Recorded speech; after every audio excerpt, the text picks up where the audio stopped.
let's get ready to read chapter 3 of the book Engaging with God by David Peterson. Chapter 3 is about Jesus and the new temple.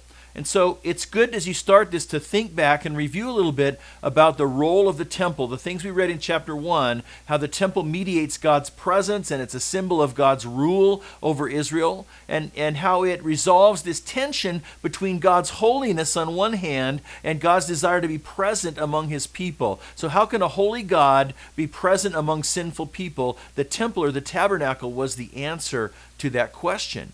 But now Jesus comes along, and the author is going to survey the Gospel of Matthew and the Gospel of John to learn how Jesus replaces the functions of the temple.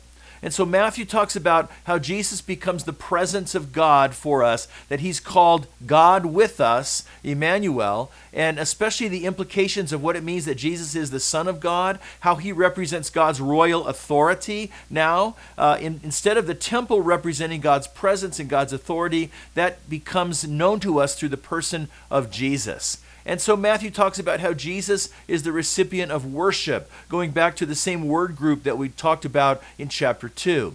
And how the failure of the temple was really a failure of the relationship between God and his people. Jesus comes in a new way to reestablish that relationship.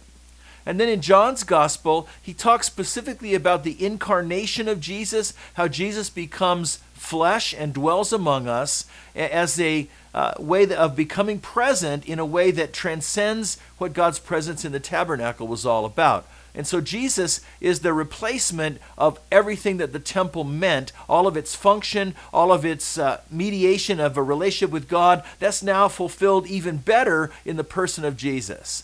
And so Jesus initiates this new pattern of worship in John chapter 4 that really transcends the Old Testament sacrificial ritual system.